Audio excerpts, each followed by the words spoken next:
Okay, Dover Beach and Matthew Arnold.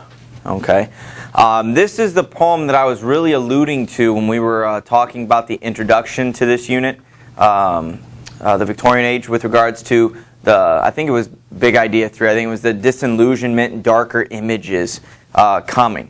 In the building background, it said that he was adjusting not only as the inspector of schools to a new position, and he's just married and all these things, but he was adjusting to the transition in England from an age of faith to an age of science and technology. This individual, in his information author bio stuff, was very, very, very religious. Okay? And remember, we talked about one of the main people of this time period was not just Karl Marx, but Charles Darwin. And while he wrote his book, The Origins of Species, about his time, chronicling biology and evolution in different types of animals and such, people took that and applied it to, wow, well, if you're saying evolution here, then it's evolution versus creationism. And he was having issues with that. And for somebody whose life was faith and was so devoutly Christian about certain things, well, about everything, I guess, technically, seeing this as, wow, this is the new way of thinking. This is the way everybody's being, raised and taught and talking about, and it's not looking positive for him to have a positive outlook. It's dark. It's like watching a storm coming. The skies are getting dark, and you see it's just black, but yet it's in the middle of the day, and you're like, okay, of course it's going to rain. But you're like, well, it's going to be a pretty bad storm. Okay, it's very similar to this. This is turn of the century time. We know, since hindsight's 2020, that we have World War I, which England called the Great War, coming. World War II, and we know what really fueled some of that violence and hatred in World War II. Very non-Christian beliefs and practices and such.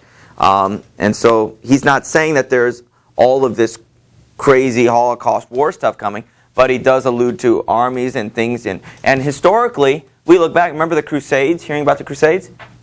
Religious fights. A lot of fights, Middle East, around the world, fights have all been, not all of them, but a large majority of them are about faith and the right to practice certain religions and so on, and certain viewpoints about what's right and what's wrong.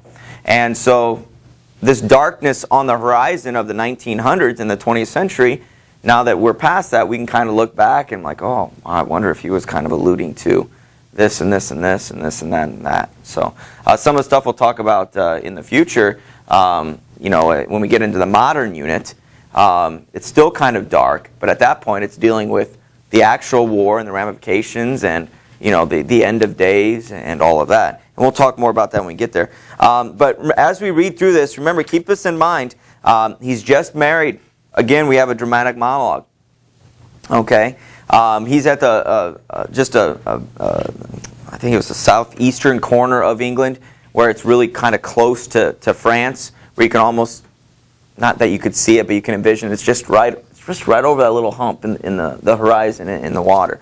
But look at what he talks about with regard to faith. Look at what the darkness that he discusses in the future. And ultimately, you don't even know he's talking to his wife until towards the end. Okay? So follow along and look for all that imagery that he's talking about, and remember the context of religion as it applies to him. Dover Beach by Matthew Arnold. The sea is calm tonight. The tide is full, the moon lies fair upon the straits. On the French coast the light gleams and is gone. The cliffs of England stand, glimmering and vast, out in the tranquil bay. Come to the window, sweet is the night air. Only from the long line of spray, where the sea meets the moon-blanched land, listen! You hear the grating roar of pebbles, which the waves draw back and fling at their return up the high strand. Begin and cease, and then again begin, with tremulous cadence slow, and bring the eternal note of sadness in.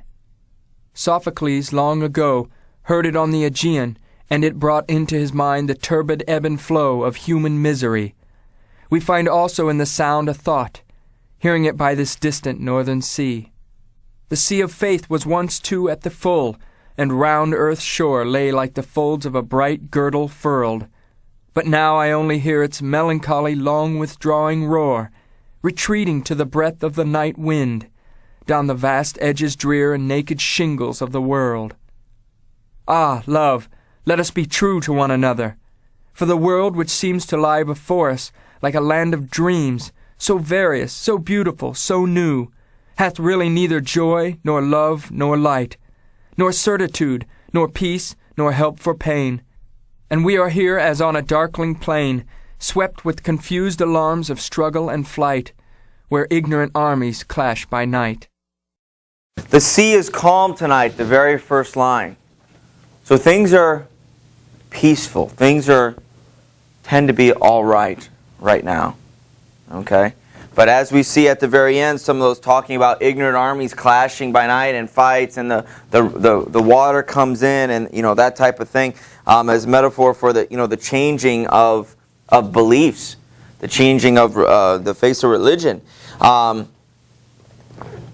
Sophocles long ago heard it on the Aegean, and it brought into his mind the turbid ebb and flow of human misery. So Sophocles long ago on the Aegean Sea, he heard this on line 14. It talked about the eternal note of sadness he's hearing on the sea or from the sea. And Sophocles, a great thinker, philosopher, he also heard it, and he related it to human misery.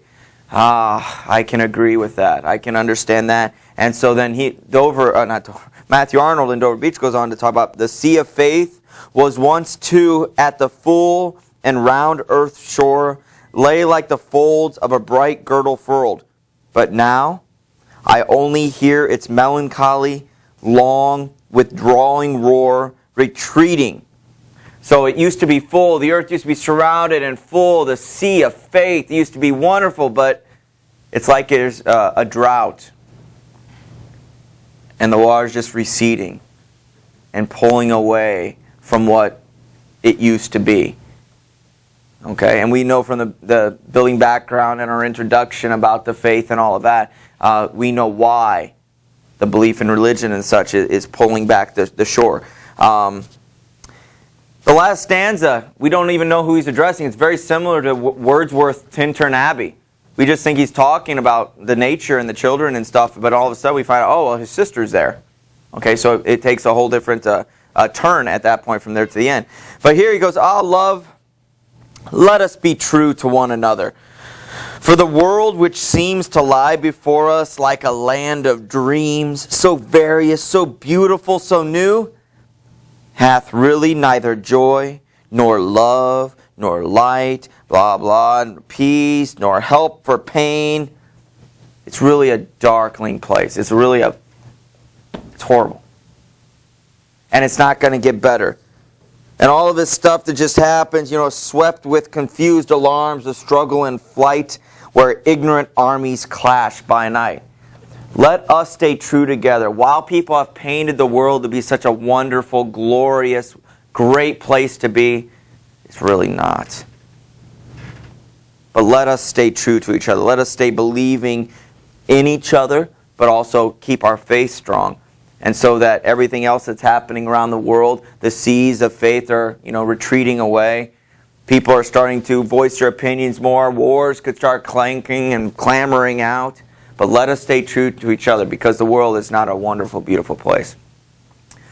So this is very, very different from some of the poems we've had so far, where it's just real beautiful, real happy. I love you, honey. All of these wonderful things. Oh, sonnets and all these.